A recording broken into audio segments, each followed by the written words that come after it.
Hi, you're listening to Bold Works, the space where women connect, share stories, laugh, and tell the messy truth about careers. We are here to figure out how to survive the chaos of work without pretending it's all fine. Spoiler, it's not, but together it works. Hi, welcome to Bold Works. My name is Fernanda, and welcome to 2026, the first one of the year. I am sure we will have many more to come. Because I'm really excited about this project. I can't lie to you. Today's episode, we're going to be talking about AI. We're going to be discussing AI in four different angles. I'm going to be joined by Lisa Stamm. Lisa is an AI marketeer. She's an amazing person. Let me tell you. Fun, interesting, super smart, and with a lot of insightful topics to discuss. Regarding AI, we're going to be talking about how AI is impacting the working space, the market labor, the world overall, your own life. What can you do with AI? How can you stop fearing and maybe daring a bit more with AI? It's going to be a really nice chat. Please don't forget to subscribe, notifications on, sharing, commenting. I would really love to know your point of view. If you want to discuss any specific topics, I would also love to know. Then I can gather more and invite more women. Amazing stories. Thank you so much for being here. And let's see, what do we have to discuss with Lisa? Interesting.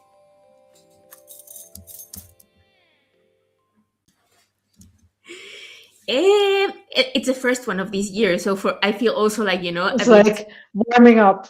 exactly warming up. Lisa, welcome to Bold Works. How are you? Good. I'm good. I'm good. I'm warm. That's important.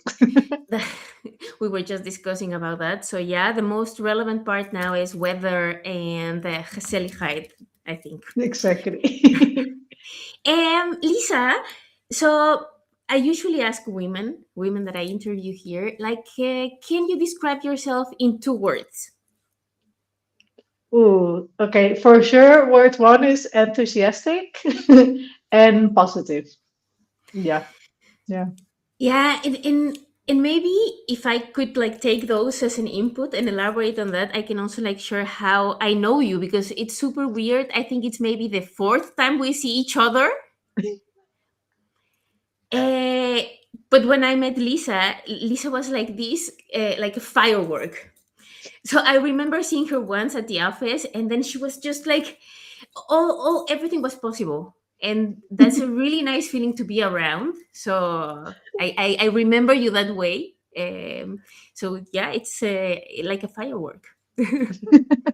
Yeah. I feel like that also sometimes very annoying for my husband, who is very chill. And I'm always like, I want to do 1,000 things at the same time. And yeah. And maybe also to take this one because you like to do tons of things at the same time. What do you do? Where are you from? Where do you live? So I am Dutch, but I live in Barcelona. We moved out of the Netherlands about 5 years ago. And our plan was to go to Australia, but then Corona hit. So Australia was locked down. So we're like, okay, let's go to a country with the least rules in Europe, which was Portugal. And actually, we stayed there for 4 years, more or less. So we traveled around and we both worked remotely. So that was perfect. And then we ended up at this little, it's like a surfer sort of hippie haven of Portugal. It's very close to Lisbon. It's called Ericeira. It's everyone surfs there. It's a super cute little town. If you haven't been, you should go. And we stayed there for a year and a half, I think, something like that. But we were missing a little bit of the, I would say, I guess a little bit the working vibe, like startup vibe, tech vibe. So we decided to move to Barcelona, which is where I live right now. My husband is Colombian, so I speak a bit of Spanish. That helps.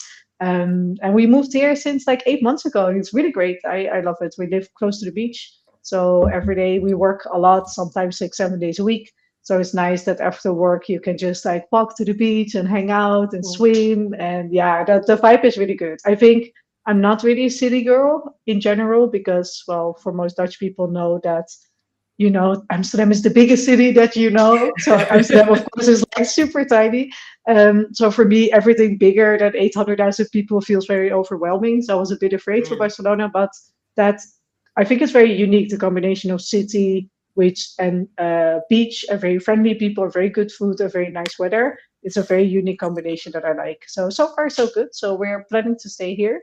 And meanwhile, we're building a business. So I'm sure that we're going to talk about that a little bit. But we have a business founded together 6 months ago. We launched it all with the help of AI. It's a sourcing tool for recruiters. So we're actually helping recruiters to find candidates easier, faster, better technology. And also to move away a little bit from LinkedIn. So yeah, so I'm actually now doing something like I come from marketing. I'm 10 years marketing. That has been my entire career, but I'm now starting to do sales, which is very exciting. I started actually to do cold sales. So I'm now just calling. Like it's very scary to just pick up your phone and like, okay, I'm gonna call this person. But yeah, it's been going really well. Like I call every day, I call with different founders of recruitment agencies. And to be honest, I guess it's a bit like you. It's like talking to a lot of really nice people, and people are very friendly. So I'm having a lot of fun. So I talk with I don't know 8, 10 people a day, and I Wow. just tell what we're doing. Yeah, It's a yeah, it's very it's a fun. huge market then. It's a huge market. I mean, of course, now we're like building into them becoming our customers. So we now have our first customers in. So yeah, we're really at Wow. the start of the startup. Yeah. So okay. Whew. There's so many things I want to ask you and where to start. Let me start with you.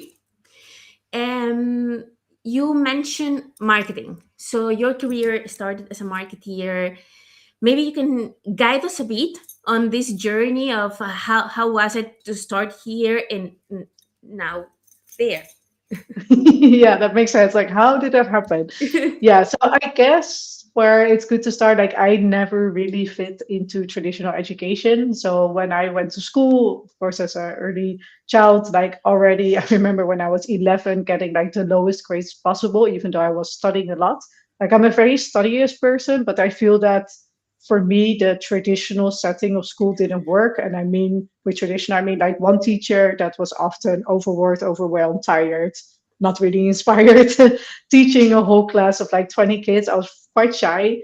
I was I was not a rebel at all. Like I never came too late. Like I was never a day too late at school, for example. I was only sent out once. Like you cannot imagine. I really wanted to do well, but for some reason my grades were just horrendous. Like I would study for hours and hours. I would wake up at 4 a.m. to study. I was really like this. And I would get, in the Netherlands, we have like a 0 to 10 scale. I would get like 4 or 5s only.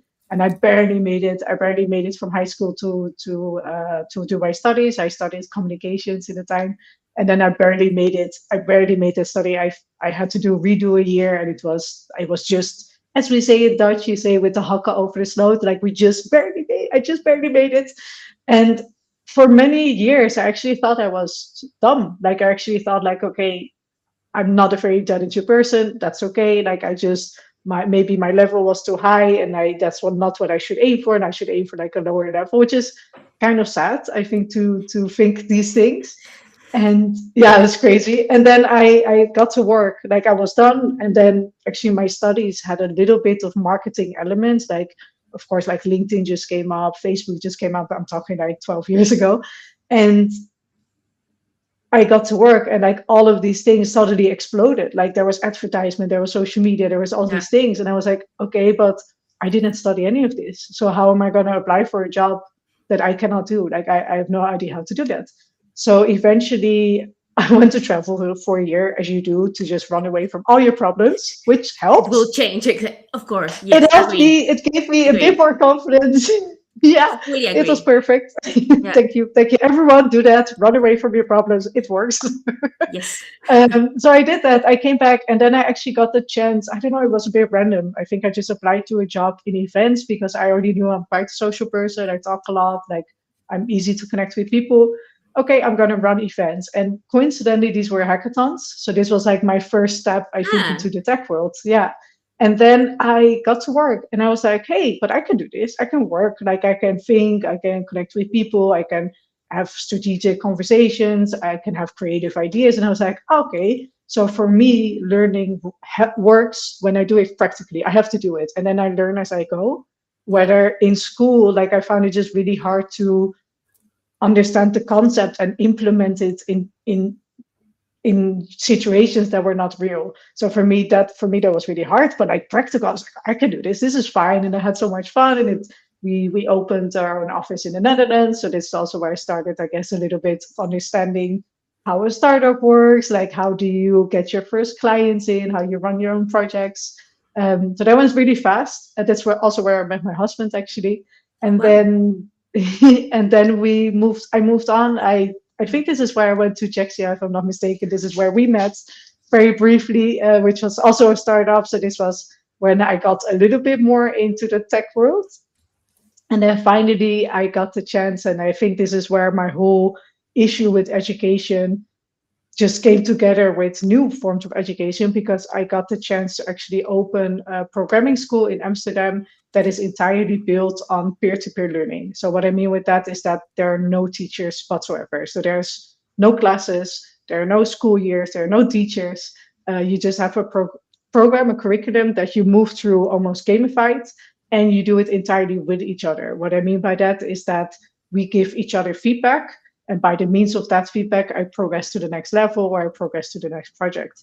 And for me, that was such an eye opener. Like I saw all these students coming in, and I also joined myself a little bit to learn. And it was a programming school. So obviously, you have a program that either works or it doesn't work, right? Yeah. Like it works or it doesn't work. But still, if I write my code, I can come to the same working program as you, but maybe you wrote your code differently. So what students learned there was to actually argue why they did what they did. Oh, And I thought that that was such a core strength that I think that everyone needs to yeah, learn, because in traditional education, we just learn, I, in my opinion, we just learn to copy paste. And that just never worked for me. So I for think sure. that self-critical thinking and like learning how to adapt, learning how to find the right information, because suddenly there's no teacher. So where do you have to? You're going to go to YouTube, you're going to go on Google, Stack Overflow, Reddit, but more importantly, you're going to ask your peers. Yeah. So maybe I ask my peer to the right, I'm like, hey, whatever, Kim, can you maybe help me? I have this issue. I don't understand this specific, I don't know, Python script. Can you help me out? And maybe she explains it to me and I still don't understand. That's okay, because I could go to my peer on the left and ask the same question. And maybe that person explains it in a way that I actually understand. So for me, this was a huge shift in how I saw like how you can actually learn a new skill, because I was like, okay, you can actually just have anyone to be a teacher. And I think this is also where the core elements of community feeding for me really built, because in school, again, in traditional education, it's a lot of elbow work. I don't know how it is in other countries, but in the Netherlands, it's quite some Yeah. elbow work. Who's going to be on top? Who has the best grades? And well, certainly I was never there. Um, and here, suddenly, you build a community where you have to progress together. You cannot do it by yourself, because you need other one's feedback in order to progress yourself, and that is great. So you actually teach these people to help each other out. That's so Exactly. cool. That's so important, I think, for like nowadays society, where of course with technology sometimes we feel, with social media of course we sometimes feel a lot of distance. I feel with this you create, and it's also in person. The school is actually in person, and I think that's a very strong element of it. So yeah, I guess anyway, so this was like I'm going from like a big story to I will get to my conclusion, but so We will get I there. did we will get there. So I did marketing in all of those projects and jobs. um, I actually, funny little side story is that I got this job because I actually just lied about my possibilities, because they asked me like, "Oh, can you advertise on Facebook and Instagram, whatever?" I was like, "Yeah, yeah, sure. I could just look it up on YouTube and I'll be fine." So I did, and it worked. And then I got to open another school in Germany, and I helped another school in the south of Germany. So that was really crazy, and that was a few years of my life. Where I did marketing, and I kept doing marketing, but I also really got into the beginnings of programming. I joined the school also for a little bit. So I learned the basics of C programming, which for me was very complicated. I'm definitely not a natural talent in programming, let me tell you. But that's I okay. think being naturally talented, it's difficult. I think it's a really high Yeah, barrier of entrance, I would say.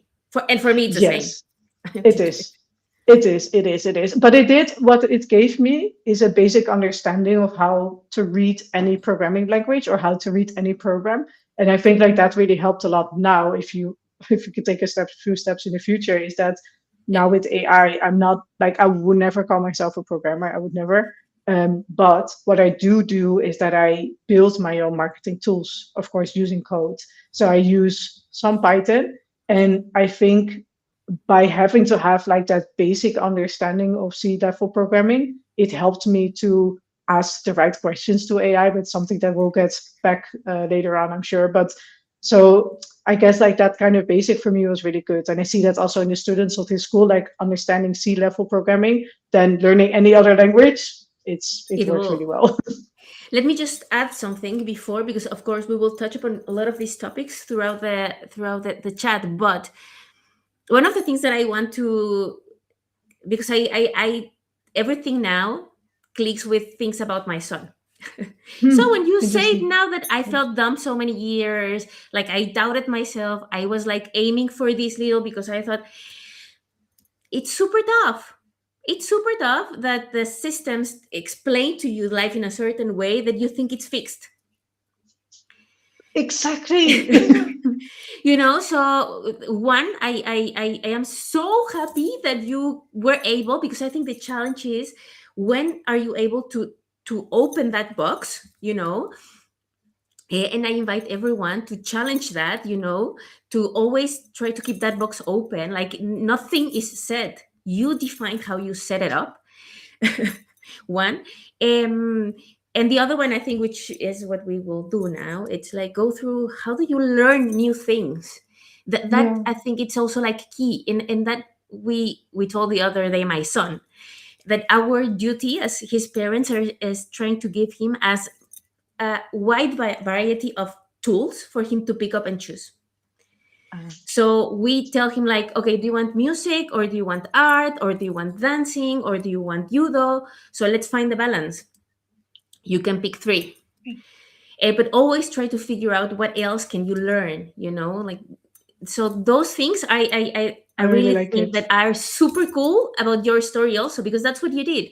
So one, you figure out like, okay, Nice. there are so many other ways on how I can learn. There's not just one correct way. Two, being super brave enough to just say like, I'll try it. The honesty of like, I don't know, but I can search it. And I love, there's even like a small touch of being of cynicism, like, yeah, so what? And I think it's good to be that, risk taker.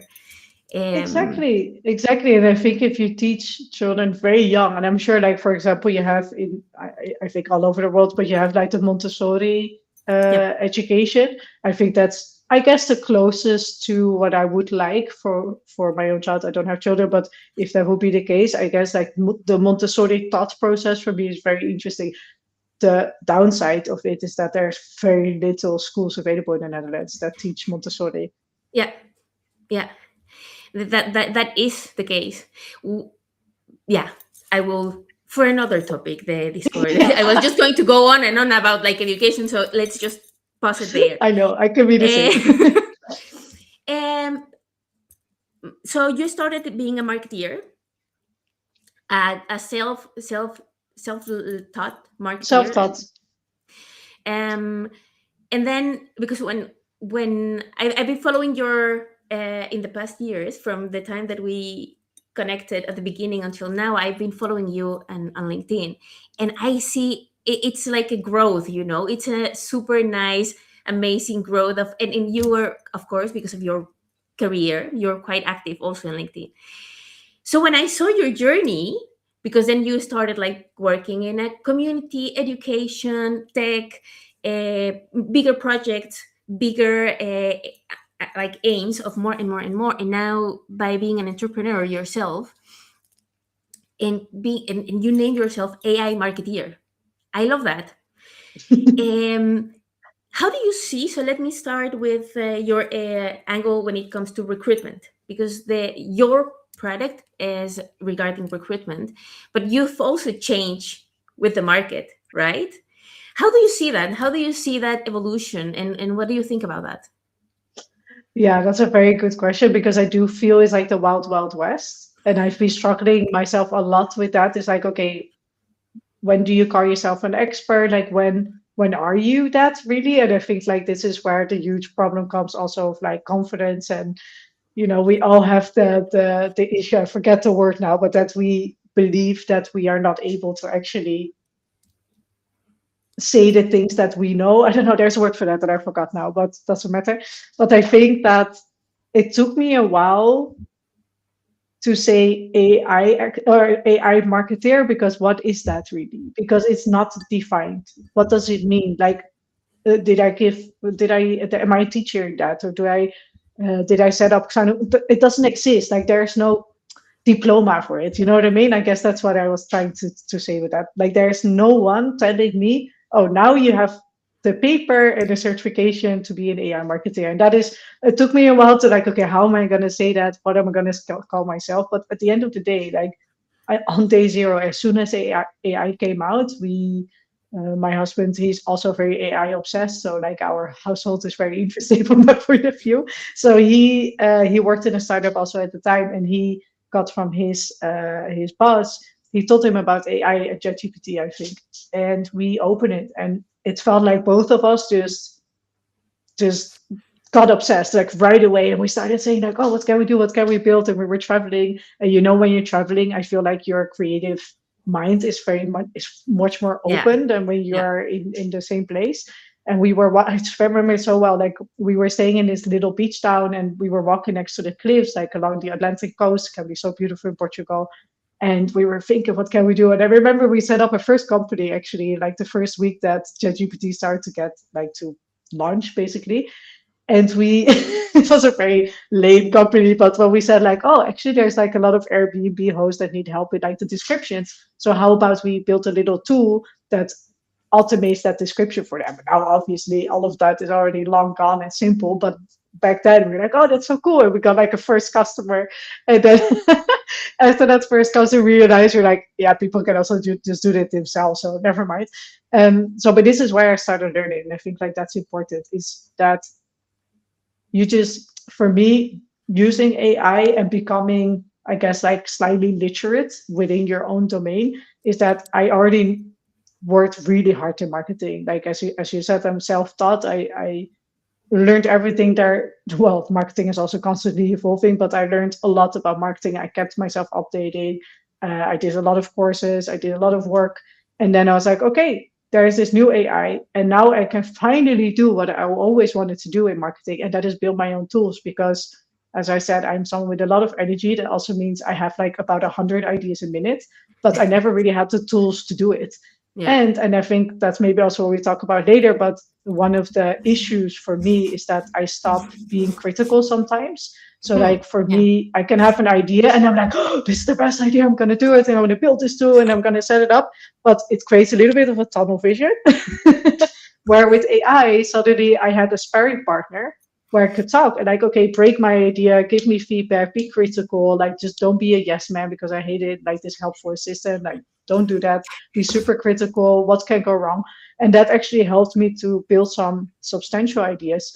And then from there on out, I could suddenly start building my own tools. So I built my own, well, first I built, of course, this Airbnb, but I could build my own website, and I built my own app. I built my own Wow. period tracker. That was really fun. I can talk about it a little bit more after, but I built my own scraper to like scrape contact details. Sorry, not really legal, but contact details.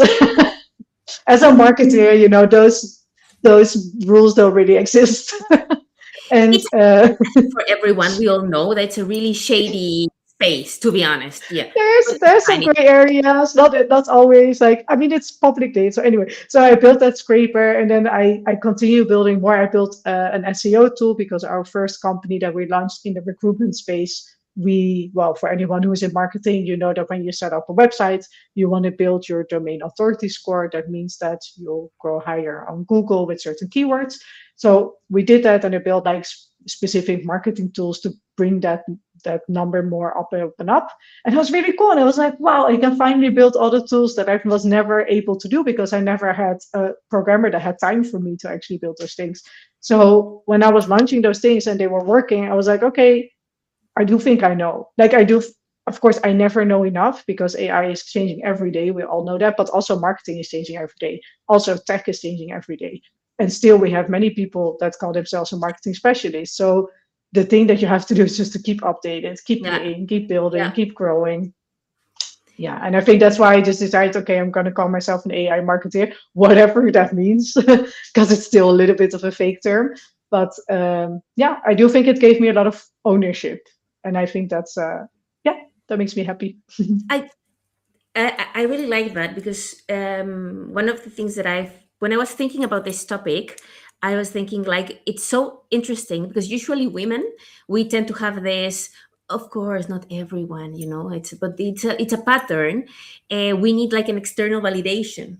So once someone tells you like, "Oh, good idea, you can be a senior," and then you're like, "Oh my god, I I call myself a can. senior. Thank you so much." Well, maybe you already were a senior, like a year ago. Um, but you were not able to tell yourself that story and to convey that story to others. So that one, and I think this idea of claiming. So wording for me, it's quite, it needs to be really subtle because claiming sometimes feels like about anger but I do think it's just about, it's already there. It's already, just take it. You don't need people around you to just clap you. Take True. a bit of like idea of clapping yourself, and that should be enough. That should be enough. um and I agree with you, it's just about daring.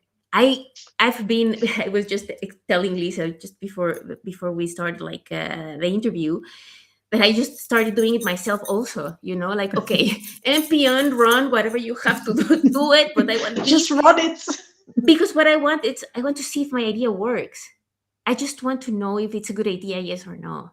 And I think that Yeah, and this curiosity, exactly this. Yeah, yeah, I think that hook that of like just being that's a really nice feeling of like, oh, and then you dig more and more and more. So it's really nice that you are, and oof, so Ogefear, like how many things have you built? oh, that's a good question. I guess like it's a bit of a hard question to ask because some things I build like okay, there are a tool or an app or a website, but we also for our own company we build like many smaller tools that we Oh, so like as a company you always like buy tools, right? Like you have a tool for email marketing for your emails, like Mailchimp for your use instantly, or I don't know, any tools that you can possibly think of. But now with AI, you can of course build your entire set of tools within the company. You see this more and more. Like I see more and more recruiters building their own software or building their own whatever. And I'm sure that this happens in many well, yeah, companies. It's like, yeah. okay, because it's very interesting, right? Like if we can lower the costs and if we can build a tool entirely just for our company, entirely of how we want it, instead of working with an external party. I mean, I it's think, scary. Yeah. but no, let me just like, I think that's bright. It's a bright idea to explain to people how to really use AI, because this idea of using AI to keep putting more pressure on humans, I find it super complex because I come from like this agency background, right? So in different types of agencies, the idea is like, oh, you have like AI, use the tooling, you can produce more in less amount of time, so we can reduce cost and increase revenue. But what you just mentioned, it's like, don't use it there, use it on this other way, on things that you can build internally. That would be key. Yeah, it's a great idea. Exactly. Exactly. And I really liked it there. And I think that's I guess how I started with that was first for myself. Like, of course, we work at companies, but first we also have a lot of apps that I use in my private life. So it's a bit of private information, but I'm really into meditation. I meditate morning and evening for many years already. I really like that. It sets me up for the day, and it also like sets me up for my sleep. And I think sleep is one of the most important things for me to keep learning every day.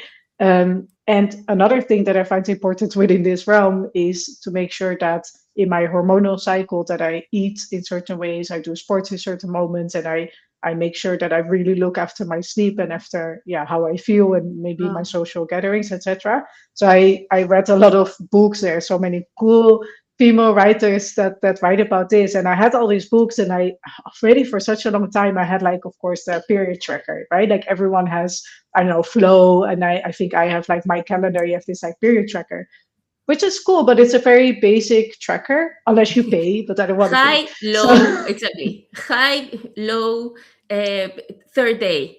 Ready, go. exactly. And that's it. Or like autumn, spring, like, yeah, I kind of know. But for me, what is interesting is like the theory that I find important behind it. So I Hmm. was like, okay, what about I built my own period tracker app based on the books that I found very interesting, because that's also very personal, of course. And so what I did is like I basically uploaded all the books that I bought, like all the PDFs, and I started to engage like, okay, on which day in my cycle do specific parts of these books matter in terms of sport, nutrition, and sleep, and social also. And I built an app around that for me. So because I know for myself, like when am I the most tired is mostly the days before I start my bleeding. Whether if when I'm bleeding, I feel like super relieved, I have much more energy. But for many people, this is not how it Different. works. Yeah, yeah, yeah, yeah. Yeah. So I built my own app and it was so cool. And I was like, okay, now I have my own app where I can track and where I can do and based on the information that I like. So like for me, there was such an ownership of tools that I can make for myself. And I think that's where I started that idea, like, oh yeah, of course, but you can do that also for your work. So yeah, I guess I loved it. And actually, speaking of community, this is also where my community started to grow, because I was a bit weird, right? Because I was like, okay, am I going to post about this on LinkedIn? But then I thought, yes, I'm going to post about it because it is already such a topic that we cannot talk about for some reason. I don't understand why. So I was like, okay, I'm going to post about it. So I posted about it. And I got so many responses of other girls like, oh, so cool. Can I sign up? Or like, okay, can we talk? And then I had a call with a girl that I barely knew. And she also works in AI. And she was doing the same. So we were like opening both our cursor and like showing each other the Oh, code and wow. like, oh, how you did it, how I did it, like which content did you use. That was so cool. And I met like quite some girls through that we stay in contact. And then I also see that they are developing with AI. And I think the community is so important when we are in AI, because all the day I'm in my computer, like inside AI and talking with it and coding and not coding. But at the end of the day, you have to do it together. And I think that's also why I like the educational system so much.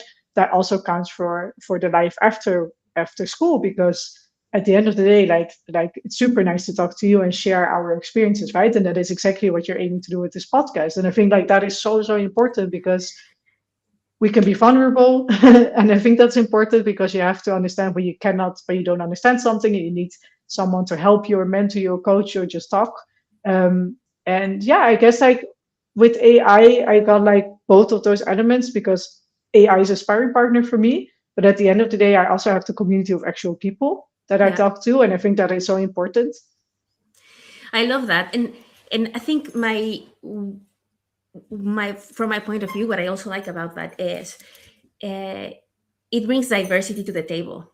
So not just community of like, because one of the things that I've recognized is sometimes when communities are just like a box of like the same idea resonating, then that's quite dangerous. But when Yeah. community brings like diversity to the table, and it can be about different backgrounds, different products, different goals, uh, so that's really nice. Um, you just mentioned one of your first personal project, the period tracker. What about women? What about women when it comes to AI? And I will come back in a moment in time to more like the marketing professional part. But in this case, maybe we can just hook up on that one. What do you think about women, technology, and who do you see they are daring? Who do you see they are doubting?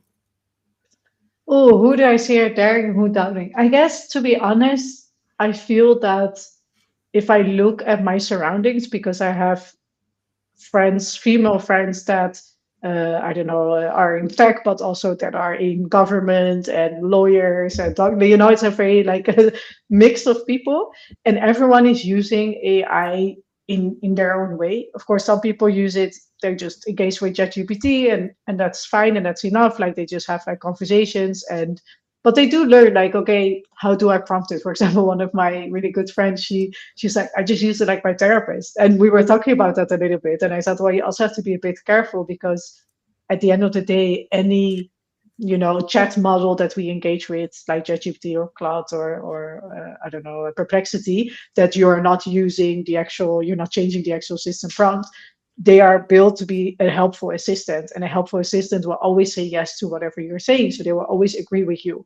And that's very dangerous because that means that you're not being challenged with your ideas. Yeah. So, yes, use it for those kind of means, but also be critical and think. And I guess like that's something that I was thinking about lately. At the beginning, I think I thought, oh, with AI, you can learn anything if you don't know about it.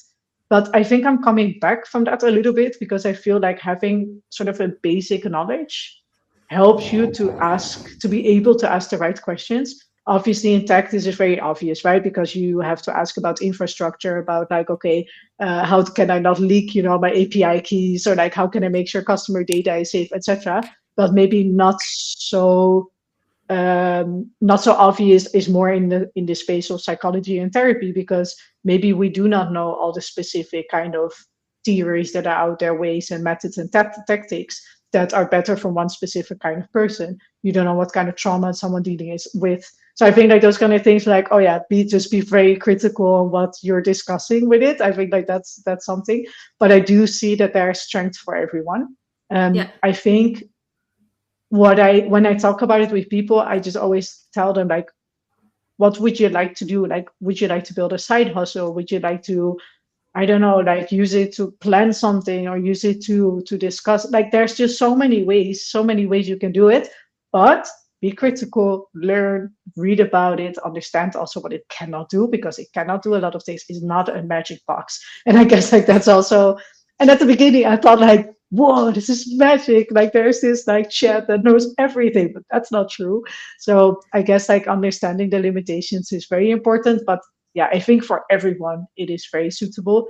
Obviously, there's a really big conversation. I think I was reading about it this morning again, is that the digital gap is getting larger. So people Yeah. that already didn't have digital literacy, that gap is only getting bigger and bigger and bigger. So there is a little bit of a divide, and I think that's very scary. And I think therefore we have to make sure that I have the responsibility as someone that understands a bit better to pull in the people that maybe don't understand it. I don't understand it also, right? Like I'm basically a noob, I'm a beginner on this topic, but still there's people that really do not understand much.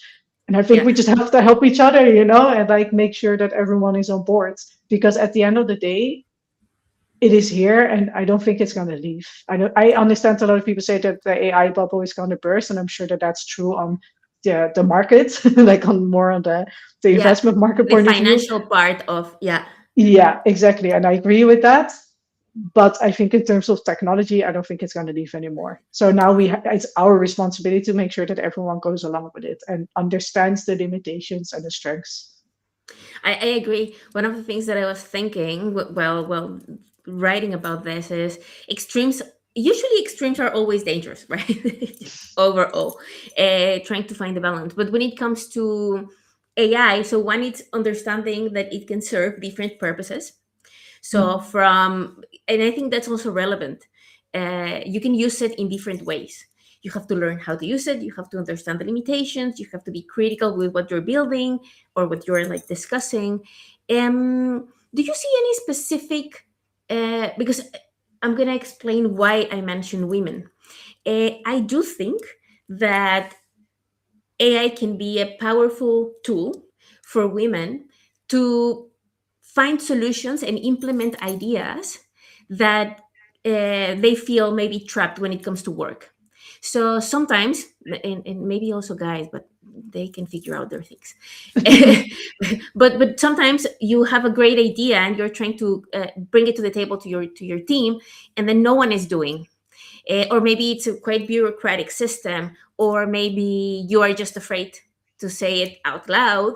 Eh, in those different stages, I think AI can be like a, one more tool that you can use to bring this Absolutely. voice that sometimes we are missing. Yeah, absolutely. And how cool is that, right? Because it's exactly what you say. Let's say I'm at the office, I have an idea, there's no budget, time, or whatever the constraint is, right? And I'm like, wow, I think it's fucking great, excuse my French. So I want to do it. And I'm gonna go home. I'm gonna take some of my own spare time. I know maybe that's not what you want to do, but that's how I like to be. Like I take some of my spare time, I'm gonna learn this, I'm gonna build this. It will help me achieve what I'm looking for. And then I just go back to my manager or whoever is involved and say, listen, this is what I built in 12 hours of time. This is what it can do. I think this could be the outcome. I think this will help us. I'm sure everyone is going to be like, that's so cool. Yeah, of course, we're going to put money, time, and investment in that.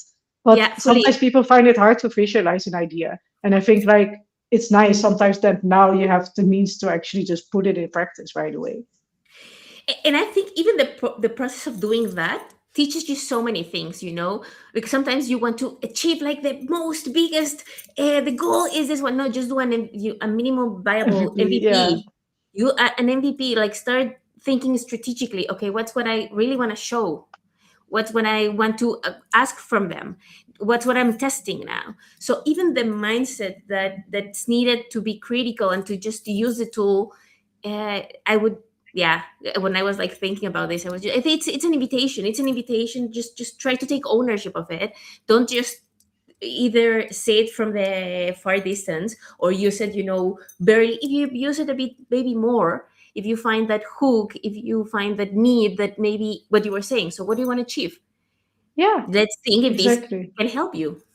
Exactly. Yeah, I saw that also from the girls that I speak to is that I think many of us like to use it for our personal projects. And I think that's really smart because that's where you learn. Like one girl, she's also an entrepreneur. She recently had a child and she was like, like reading so much about like, I don't know, breastfeeding and everything and what's important and what I like in that. And then she also really likes cooking. She was like, oh yeah, some recipes are just really good for that. So she built her own little app around it. And I was like, yeah, that's so cool. It's like you don't have to launch it, no one has to know about it. But how cool is it that you're doing that for yourself? You're like, oh, I have this very useful thing now that I learned how to do it. And I'm sure that that gives a lot of confidence that then to be able to go to work and say, hey, actually, I already know a little bit how to do this. Why don't you let me do this little project? Give me some hours to work on it. And to be honest, like any manager or boss, and if they're saying no to that, I'm sorry, I don't think they're the right manager.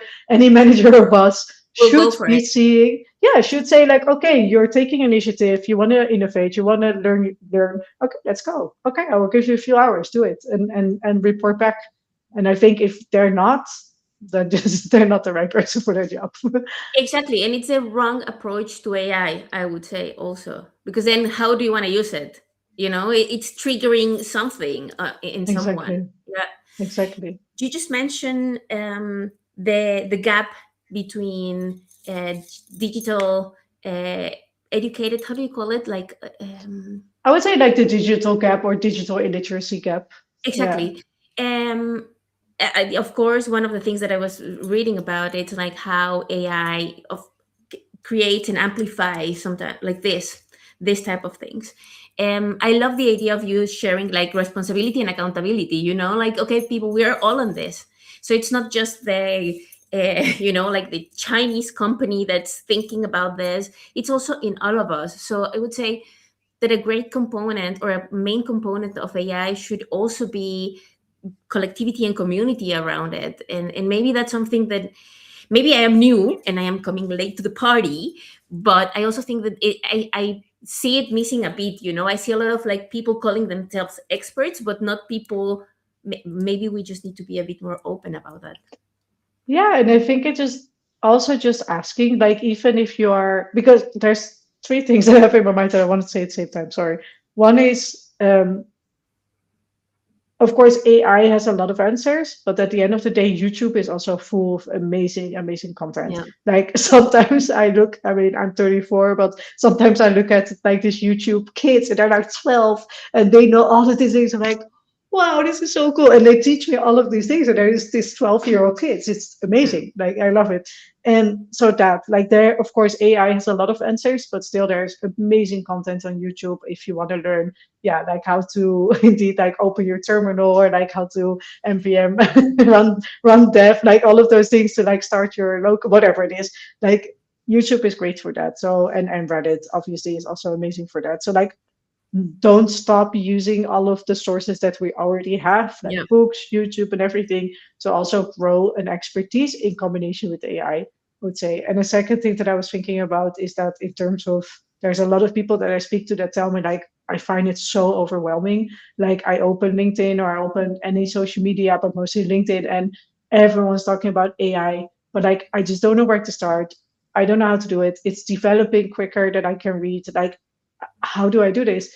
And there was this guy that I really like from the US. His name is Jeff Shu, and he recommended this, and this really helped for me. He said, okay, there's like a few really good newsletters. For me, I subscribe to the ones from the US because even though I don't always agree with how the US is at the moment, they are very innovative on these topics. And just subscribe to like 6 or 7 newsletters that you like, follow them for a week, and see which ones stick. Maybe that should be 1 or 2, not more. Unsubscribe from the rest and just follow those. Because like if you're gonna subscribe to, I don't know, you're gonna follow like 10 profiles on LinkedIn, and then you're gonna subscribe to 5 newsletters, and then you're gonna buy 3 books to read. Like at some point, it's overwhelming. It's not possible. So like you have to Yeah. find within your niche. Maybe like I have an AI marketing newsletter that I love, and I read it every day. Every day they send like the newest updates, and that is how I stay informed. And yes, I'm sure that I'm not seeing The 99% of all the other entire updates. picture, but yeah, It cannot be. You cannot. It's just not possible, to be honest. It's yeah. really not possible. So yeah. No, I think it's really cool because the idea of acknowledging, like, just like a focus. At the end, it's focus. Like, there's going to be a lot of noise. There's always going to be a lot, because the idea of like democratizing stuff, like everyone can say, and that's the benefit of having great content out there. It's because anyone can create content.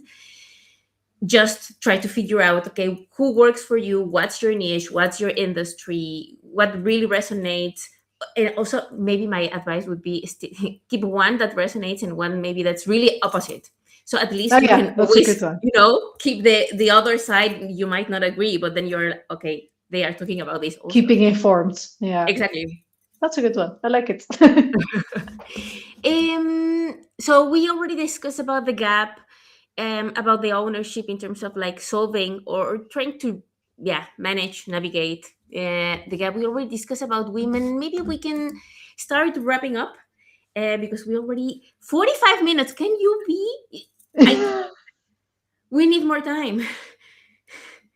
I feel that every time we talk, we're like, we need more time to talk.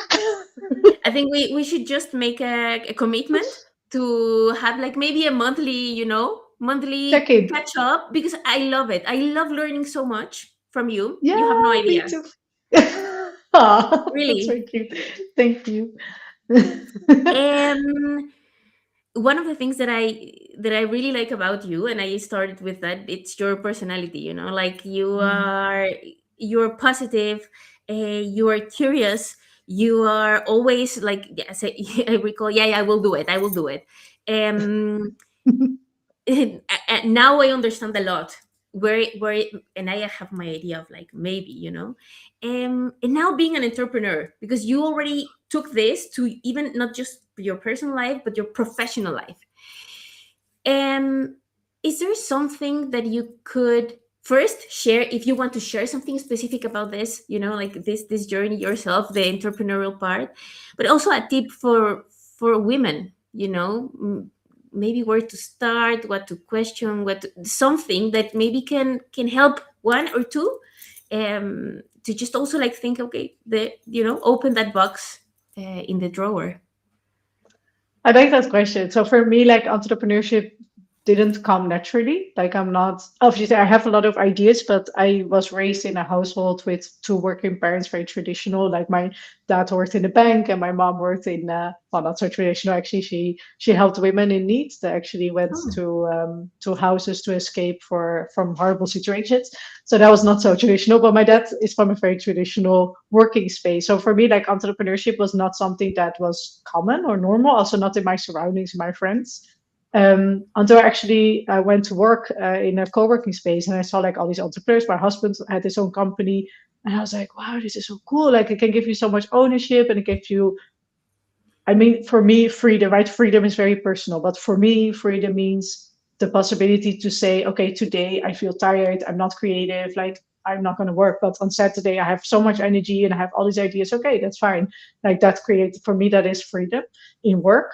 And of course, the freedom to live somewhere else and to be able to travel to the Netherlands as often as I want, or to Colombia. Like that's for me is super important. So I wanted to create my work around what I wanted in my life. And I think like that, I didn't think like, okay, what is the most important for me for work? I thought, what is the most important for me for me. personally, and how, yeah, for me, and like how does work fit into that? Because I think at the end of the day, I mean, we say it all the time, but like we do spend 8, 9 hours per day working and like thinking about it and breathing it and taking it into our day in our whole life. And I feel it's so important to do that with energy and positivity and enthusiasm. And I always notice that, like, I'm also someone, unfortunately, I get bored quite easily. And I noticed that in more, I guess, traditional jobs, that feeling, it didn't belong, because I couldn't change so much as I want to. Yeah. And I feel in this, like, for example, as I was saying at the beginning, like now I can do sales suddenly. I've never done that. I was super nervous picking up the phone every time. Every time it makes me nervous. I kid you not. But it's also fun. Like, I'm talking to amazing people, super smart people that have had companies for 20, 30, 25, 30 years. So that's great. And so I guess at the end of the day, in terms of entrepreneurship, I think we all have a very fixed idea of how that looks like, oh, grinding hard, like, oh, you have to be like this tough, like intelligent person, you have to have the good words and it, blah, blah, blah. Like, let me tell you again, that is not me. Like, I am more like always looking at people, or maybe more like asking a lot of questions, but I'm not necessarily like the person that goes on stage and like, oh, I'm going to talk about all the smart things I know. Like, I find it very uncomfortable. But that's not how entrepreneurship has to be for you. And Yeah. I guess that for me, that was like a little mind shift I had to do. But at the end of the day, I think for everyone, if you have an idea of a side hustle or a company, you now have the tools to try it. So I feel, of course, I have to be gentle and friendly, but I also want to give you a bit of a kick in the butt, like a push in the butt, and that's saying there is no excuse. Like, there is literally no excuse anymore not to do it. So if you're not doing it, there is another block. There is a blockage, like in your personal drive, rather than, okay, I don't have the tools to do it, because the tools are there. The tools are there, free, available, and you can learn anything, really. So that's a bit mean to say, but like, do it. Like, if you have an idea, just write it down, do it. Maybe find like what you call, I don't like the word, but I'm going to say like accountability partner. Tell Yeah. your friend, tell someone that you look up to. Like, that's what I do all the time. Like, I've talked to many people when we were starting, like super uncomfortable, but I talked to many people. I reached out to LinkedIn, like I reached out to LinkedIn. I said like, hey, you're a recruiter, I'm trying to launch this company, I would love to have your feedback. I know we don't know each other, but can we just talk? And this was good, because it meant I had to prepare for the meeting, I had to show up, I had to like prove something, I had to have something built to show. And that really helped. So like, the accountability for me really helps, but that, again, it has to be personally for you. um, so I guess, yeah, sorry, a very long story, but to round it up, I guess for me it was the accountability, being a bit tough on yourself, but also friendly on the right moments, and just to do it. Like, it is there, just try it. The community is there. Like, talk with me, link with Fernando, talk with Fernando. There are so many people that if you For just sure. ask, they are willing to help. Like, it's just the asking that is hard, but just do it. I fully agree. The other day there was another girl in LinkedIn, and I sent her a message like, "Hey," super random, and then she replied to me, and I'm like, "Hey, Ed, I also have this podcast, and I just like to get to know people." And she was like, "Oh yeah, I would love to." And I'm like, "Okay." That gives me, So like, cool. one, it's super nice that there's people willing to, to share. For me, that's already like a win. I will learn something, like just by preparing a conversation with you. So Yeah, I want to ask the right questions. So I start reading, I start understanding a bit more, I just start like, curiousing myself and start clicking things. So I agree with you. I think it's a three great tips. Thank you, thank you, thank you. nice. um Lisa, thank you so much.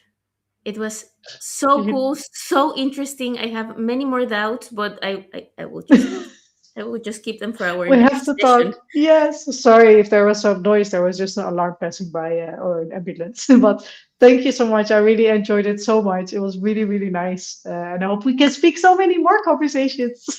Yes. And until the next one. Until the next one. Thank you, Fernanda. Mwah. Bye. Ciao.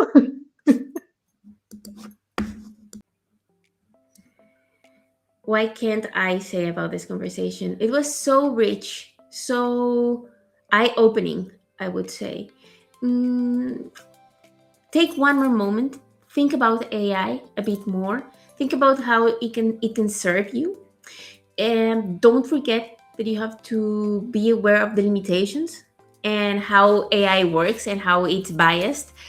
One of the tips that I really like from Lisa is learn the foundation. Learn the foundation of what you're doing so you can even challenge more what these agents reply to you. But there to use it, to explore, to be curious. The more you go, the more interesting it becomes, and the more empowered you will feel, because this is really just trying to use what the system is providing us. Thank you so much for listening. If you have any more ideas, topics, comments, if you agree, if you don't, comment. That's the most relevant part. Let's make community out of this. Remember, this is about connecting, bringing people peer to peer. Just for me, the word today and the learning today is peer to peer education. I really like that. I'm gonna be sharing that even more. Oh, maybe we can even interview someone about it. Interesting. Well, see you around, and let's see each other next week with one more Both Works episode. Bye bye.